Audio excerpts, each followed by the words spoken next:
Hello, we are Memphis Communiversity. Today we are continuing our Intro to Proof-Based Mathematics playlist. And today we are going to be proving that two sets are equal. So really, if you haven't seen our previous video, we would encourage you to do that. That previous video being showing that a subset or a set A is a subset of B, because you're going to have to use that strategy in this video. Basically, we're going to do that strategy twice. So in order to prove that A is equal to B, two sets are equal, what we are going to need to show is that A is going to be a subset of B, and we also need to show that B is a subset of A, using what we talked about in that previous video. Basically showing that every element of A is an element of B, and also every element of B is an element of A. That means that they will be equal because they're subsets of each other. So it's sort of like if and only if statements for conditionals, where if and only if statements are when you prove them, you have to prove two halves of the proof, one of the if A then B, and also if B then A. So in this case, this is going to be very similar to the previous video, except that we're going to have to prove two statements each time. And sometimes, just like normal, when you have two different proofs, one of them might be a lot easier than the other, but we do have to do both of them. So let's get started. So we have this first set. It looks like we have powers of 9, where the powers are in the rational numbers, and we want to show that that's equal to powers of 3, where powers are still in the rational numbers. Keep in mind that the rationals are important here. If this were the integers, this would not be able to be proven. So again, what we need to do is we need to do two sides of the proof. So I'm going to say, let's just label them. So let's try to prove first this guy right here. So we could have called this A and B to save a little space, but for this first one, we should at least write it out fairly, all of our steps sort of. So again, in order to show that this set is equal to this set, we are first going to show that this set is a subset of this set, and then later on we will do the second half where we'll show that this set is a subset of this set. So let's get going. So again, this is like the previous video. We're going to show that one set is a subset of the other. So we can box this. So this is the proof of this one. So first off, how do you do that? You take any element in the smaller set. So take X in this set right here.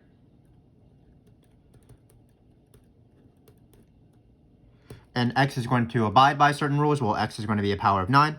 And what we want to do is that we want to show that X follows all the rules that it means that are required to be in this greater set, this bigger set.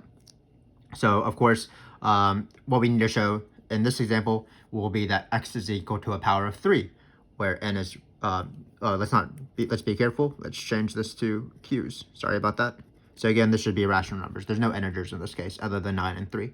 So again, we're going to take X to be in 9 and N. That means, of course, that X is equal to 9 to the N, where N is a rational number. Rational number, so NQ. And then we want to show that X is equal to some element in this set right here, so that X is going to be inside the set. So we have to express X as a power of 3, but that's not too bad, because notice that's the word then. We can express 9 as a power of 3, so that's why this is not too bad. So it's 3 squared to the n, and this, of course, is 3 to the 2n using exponent rules. A to the b to the c is equal to a to the b times c. So we have achieved our goal, because note 2n is rational. If n is rational, that means 2n will be rational. So then we have proven this. We have proven that X is inside this set right here. So X is in this set right here. And so we've shown that every single element of the smaller set is an element of the bigger set, because any element that satisfies the rule in order to be in the smaller set satisfies the rule in order to be the bigger set. In this case, what we showed is that any element that can be written as 9 to a rational number can be written as 3 to a rational number, a different rational number, of course. Actually, it's double.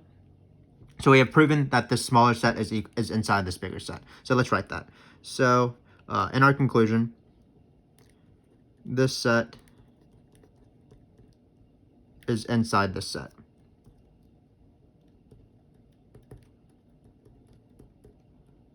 And that's fine and dandy, of course, but we've only done one half of the proof. Now we have to do the other proof. So again, these proofs will require two sides. We've basically proven this side, and now we need to prove this side. So let's do that.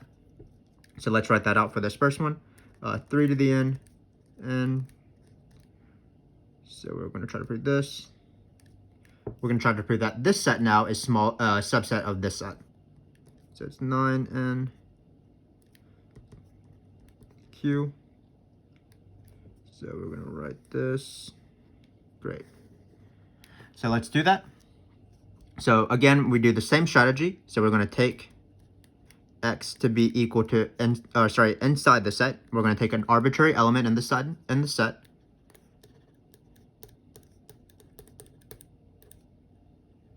So x is equal to 3 to the n, where n is a rational number.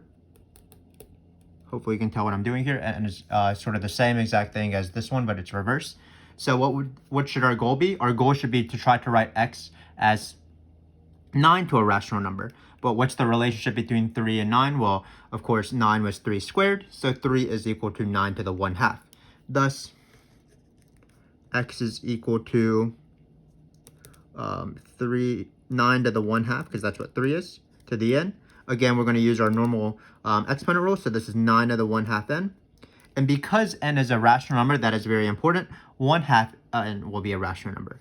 So keep in mind that this proof would not work with an integer, because an integer divided by 2 would no longer be an integer. So this statement does not hold for integers. It has to be rationals.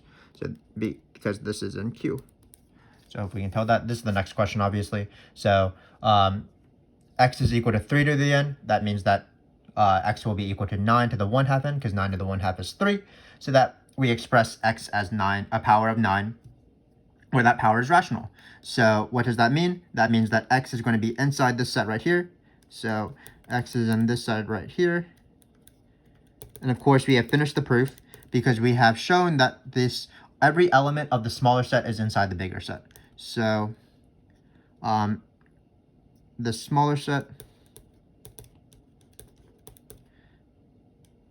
is inside the bigger set.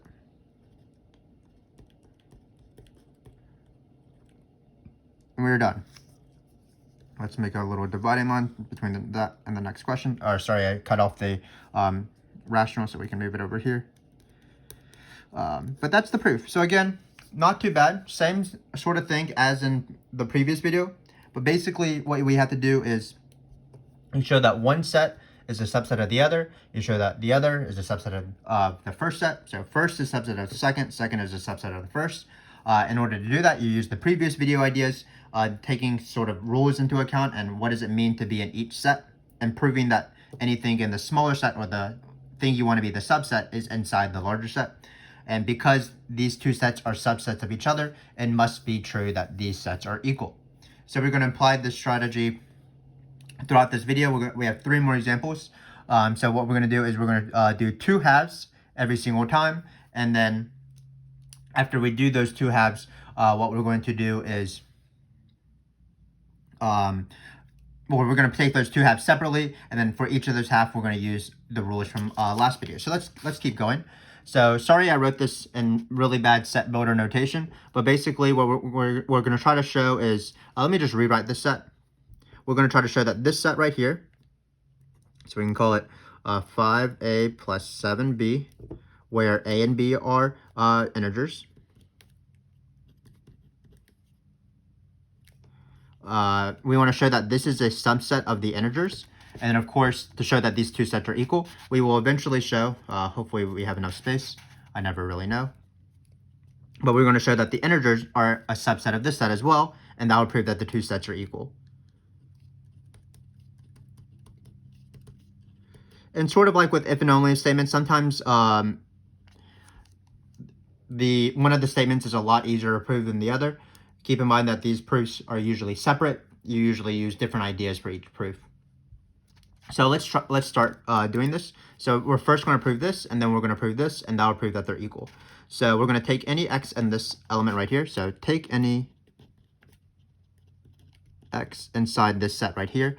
This set, what is the set? It consists of all integers, where you take 2 integers and then you multiply by 5 and then you add 7, and then that will be the set. So it's all elements that are sums of multiples of 5 and multiples of 7, where you can choose also negative integers, of course, because we're dealing with the integers. So take any x in this set right here. So A and B inside Z. Let's see if we can squeeze this in. Hopefully you can tell what that is. Well, then that means, of course, x is equal to 5a plus 7b. So what do we want to show? We want to show, there's not many rules to show, we just need to show that x is an integer. But of course, x is an integer. This is the easier side, so again, sometimes one of the statements is easier to prove than the other. This one will be a little bit harder. But of course this is true, because notice that if a and b are integers, and that's by the definition of being in the set, x is equal to 5a plus 7b, where a and b are integers, then x has to be an integer, since the sum and product of integers result in integers, because a and b are integers, and the sum and product of integers are integers. So this is sort of a free proof, basically. Obviously, if x can be written as 5a plus 7b, where a and b are integers, that means x will be an integer, because 5 times a will be an integer, 7 times b will be an integer, and also 5a plus 7b. So again, that was the easier side. But we still employ the same strategy, even if it was an easy proof. We took x to be in the set, and we proved that it was in the other set, the integers. This proves that every element of this set is an element of this set, which means that this first set is a subset of this set. So now what we need to do is we need to prove the reverse. So what we're going to do is we are going to take any integer now. And what we want to do is we want to write x is equal to 5 times some integer plus 7 times some integer. And then we will have shown that x is going to be in this set, because what is this set? Elements where it's 5 times an integer plus 7 times an integer. But obviously we're dealing with some sort of arbitrary x, so it doesn't really make sense to like choose numbers like 6 and 2. If you chose like any sort of common integers, you're not going to be able to get x's. So just keep in mind that if x is an integer, just like in the previous example, multiples of x will be an integer. So it seems to be likely that for both of these blanks, we're going to have multiples of x. Keep in mind that probably one of them will be negative, so that you can reduce it all the way to x. So really, the best way to do this, in my opinion, is just think about multiples of 5, and you think about multiples of 7, and you want a multiple of 5 that's 1 less than a multiple of 7. So for example, if you're just starting to list out multiples of 5, or you can actually do the other way around, but I'm going to do multiples of 5, 1 less than 7. So for example, 5, that's not 1 less than 7. Multiple of 7, 10, not 1 less than a multiple of 7. 15, not 1 less than a multiple of 7, but 20 is, because 20 times 5 times 4 is 20, 7 times 3 is 7. So those are things we can choose. So what will be in these boxes, or these parentheses? It's going to be minus 4x, because that'll be 20, and we want this one to be negative because it's the one that's underneath, smaller. And then we're going to choose 3x here. And notice these are chosen by design, because we get minus 20x plus 21x, and this is going to be 1x. So keep in mind that, how did we choose this? Again, I chose a multiple of 5 that's 1 less than a multiple of 4. Not a multiple of 4, sorry, multiple of 7. I'm getting too excited about this, but it's a multiple of 5 that's 1 less than a multiple of 7. So have we achieved our goal? Well, we have, because notice, because minus 4x and 3x are integers, because x is an integer, so minus 4x will be an integer, and also 3x will be an integer, we have proven that the elements of the smaller set reside or belong to the bigger set, because we have shown that any arbitrary element of the smaller set satisfies the rule for being in the bigger set, mainly that any arbitrary element is equal to 5 times an integer plus 7 times an integer, even though the integers are written as, or are expressions of the previous element. So in this case, again, we've written x as 5 times an integer plus 7 times an integer, negative 4x and 3x being an integer. So that means that x is inside this set right here.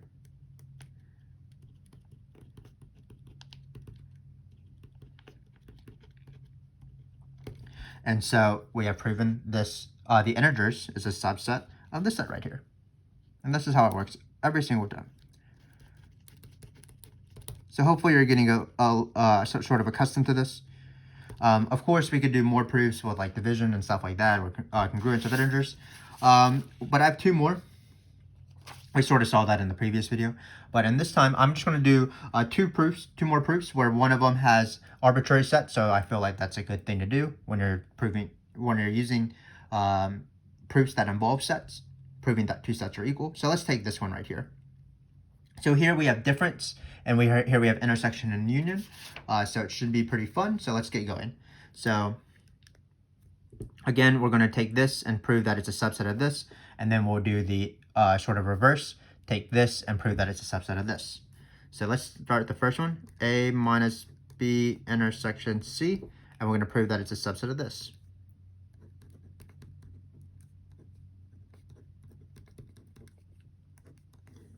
So let's box this guy. So again, how do you take it? Well, you're going to take any element in this, and then we're going to show that it's in this, using probably the rules of difference and intersection and union. So keep in mind that these are sets. So take x inside A minus B intersection C. Well, what does that mean? Well, by the definition of difference, it means that x is in A. So x is in A, and x is not in B and C, which is perfectly fine with me. So what does it mean for x to be not in intersection B and C? That means that x is not in both B and C. So note, if x is not in B, so here we're going to do our two cases, because there's cases. If x is not in B and C, that means that x could be in B and not in C, or x could be not in B or in C, or x can be not in both of them, like not in B and not in C. The only thing we know is that x is not in B and C. So x can't be in both B and C. So my first case is, suppose if x is in B.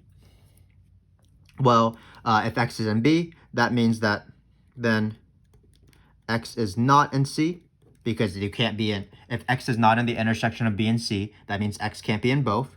Well, if x is not in C and x is in A, we're looking at sort of where we need to go. That means that x will be in A minus C. So x will be in A minus C. And if x is in A minus C, well, of course, it's in the union of A minus C and something else, because it's in A minus C. So x is in A minus B, union A minus C. So let's consider the next case. So the next case would be, for example, if x is in C, because that's definitely a potential case. If x is in C, that would of course mean that x is not in B, because if x were in both B and C, it would be in the intersection. So let's take x to be in B now, not in B. Well, it's sort of the reverse of what we just said. If x is not in B and if x is still in A, that means x will be in A minus B, which means it will be in this thing right here, because it's A minus B union with some other set. So x will be in A minus B, which means that x is in A minus B union A minus C.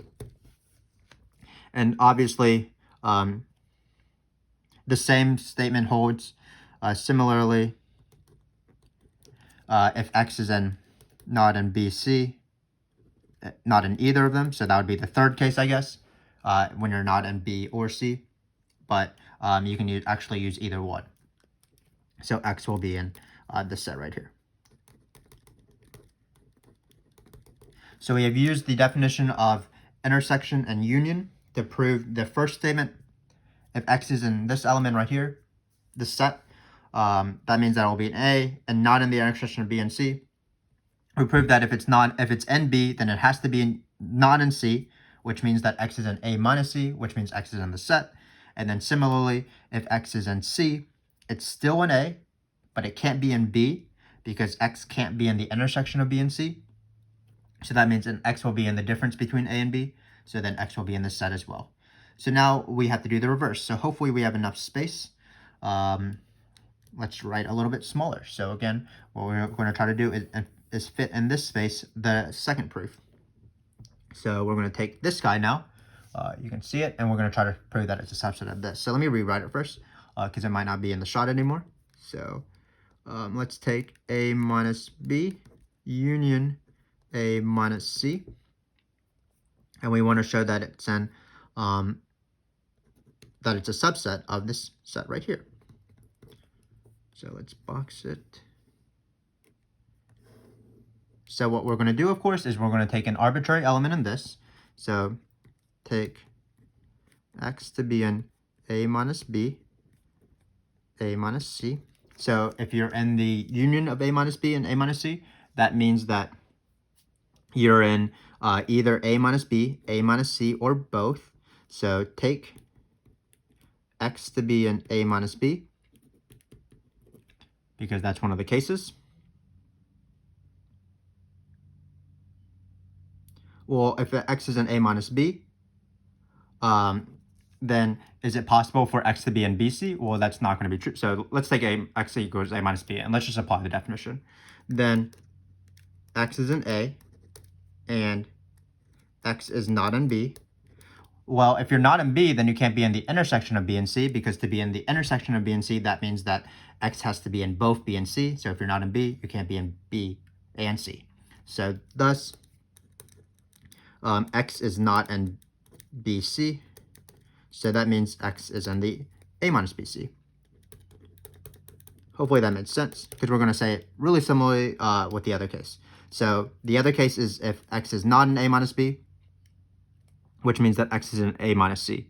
So take x and A minus C. Well, if you're in A minus C, that means that you're in A, you're not in C. And if you're not in C, then you can't be in the intersection of B and C. So x is not in B intersection C. And if you're not in B intersection C, sorry that this is colliding with the next question, but if you're not in B intersection C, but you are in A, that means you're in A minus BC. So x will be in A minus B intersection C. So in every case, we can sort of have a divider line. Let me make a better divider line than my first page. So in every case, we have proven that x being in this set. So in every case, x being the set proves that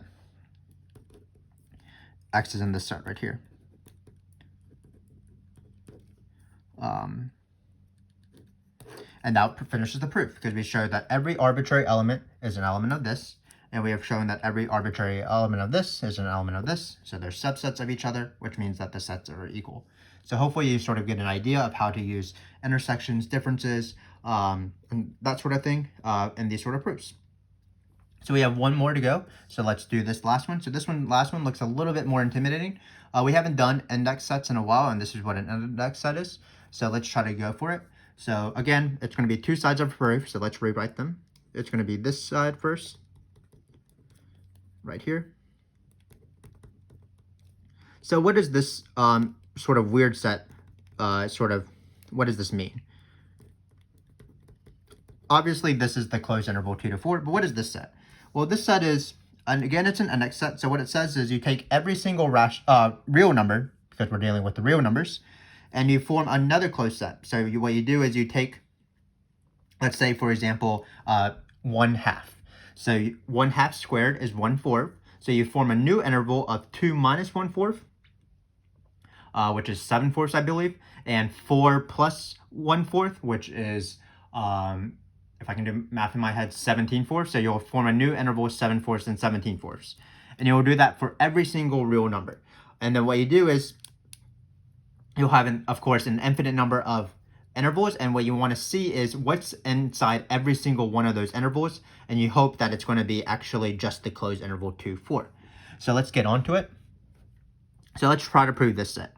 So I'm going to take an arbitrary element in this. I'm not going to use the letter x because x is pretty involved in the set. Again, what it's saying is take any real number. I keep saying rational number, but it's any real number. And any real number, we call it x.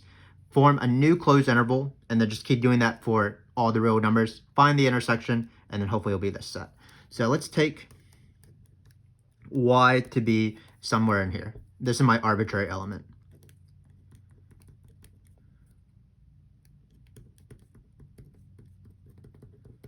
So of course, what do I want to show? I want to show that 2 is inside this set right here. Well, so what does it mean to be in this closed interval? This is 4 plus.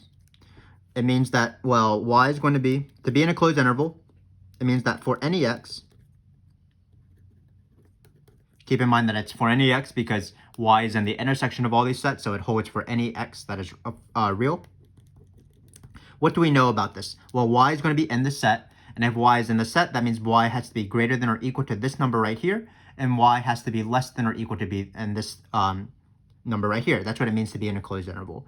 So for example, this easier closed interval, 3 is in the closed interval because 3 is greater than 2, and also it's less than 4. 4 is in the interval because 4 is greater than 2, and it's less than or equal to 4. 5 is not in the interval because it's greater than 4.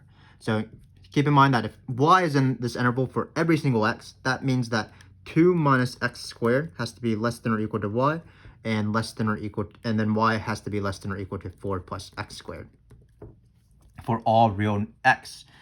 So that's the key. We can actually choose any single x we want. So how do we prove that x is going to be in, y is going to be in this set? That would mean that 2 is less than or equal to y, which is less than 2 or equal to 4. That will be our final proof. So we can sort of preview that. So how do we go from this, and this would imply that y is inside 2, 4, which is what we would want to prove. So how do we go from this set to this set? Well, notice that we can choose any single x that's a real number. So what real number can we should we just judiciously choose? Of course, that will be x to be 0. Letting x be 0, we have, we can change this thus to that. So letting x be 0, again, this holds for every single x. We could have chosen 1/2, we could have chosen 1, we could have chosen infinity, whatever. Not infinity, but like a real number, like a million. But we chose 0 because if you chose 0, you replace all these x squareds with 0 because 0 squared is 0, and you get this right here. And this is the condition in order to be in the closed interval. So y must be in the closed interval. So now we have finished this proof. This weird intersection of this index set is inside 2 and 4 because we proved that every element, if you take y, any arbitrary element in this index set, you can express it to be in the this set right here because it satisfies these inequalities. So hopefully that makes sense, because now we're going to do the reverse. So this is the reverse. Again, that's going to show that we're going to try to show that the closed interval is inside this index set now.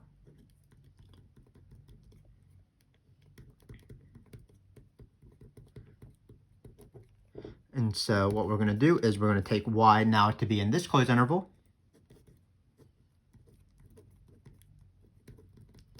What does that mean to be in this closed interval? Well, that means that then 2 is less than or equal to y, less than or equal to 4.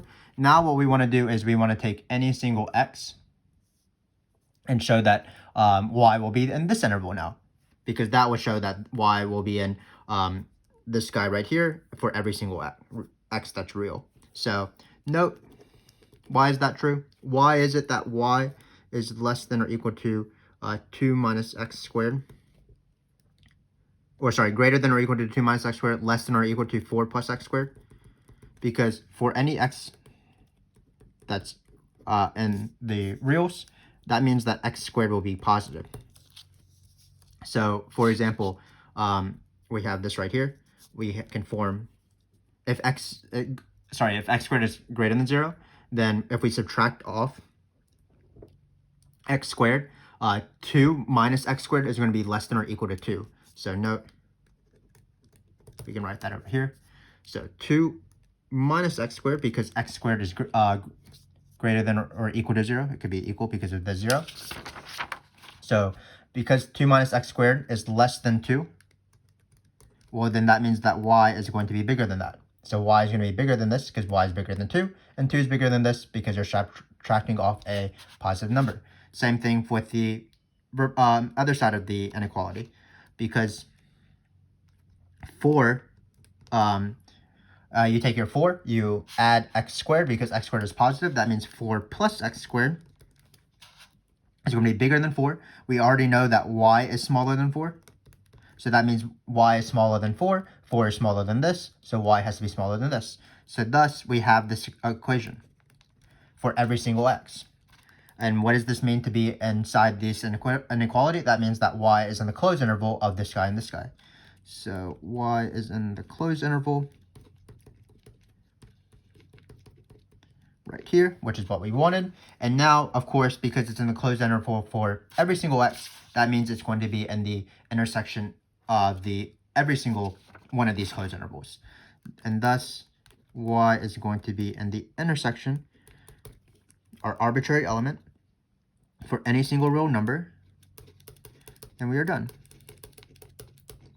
So hopefully that makes sense. We have proven that this closed interval is in this. Let me just repeat what we did. We took an arbitrary element just like normal. This arbitrary element satisfied this inequality, but this inequality, because we're dealing with x squared greater than or equal to 0, we can form a new inequality because if y is bigger than 2, well, 2 is going to be bigger than 2 minus x squared, so that means y is going to be bigger than 2 minus x squared. Similarly, y being less than 4, well, 4 is going to be less than 4 plus x squared because you're adding x squared, less than or equal to, of course. And so y is going to be less than or equal to 4 plus x squared. That means y is within this interval, and because it holds for every single x, that means y is in the intersection of all of these closed intervals. So even in this harder proof at the very end, we have done our normal strategy to prove that one set is a subset of this, if two sets are equal to each other, we prove that one set is a subset of the other, and prove that using rules and inequalities and intersections. And then we prove that the other set is a subset of the first set. So the sets are equal because they're subsets of each other. So hopefully that made sense in sort of the understanding of these proofs. This is how you prove two sets are equal. We just use this strategy right here. Set A is equal to set B if set A is a subset of B and set B is a subset of A. And that's two proofs every single time. And then you just do the two proofs according to following rules. To prove that A is a subset of B, you show that any arbitrary element of A is an element of B. Anything that satisfies being in A will satisfy the rules in being in B. So hopefully that made sense. Thanks again for joining us, and we will continue on our proof journey in another video. So hopefully I'll see you then. Thanks again.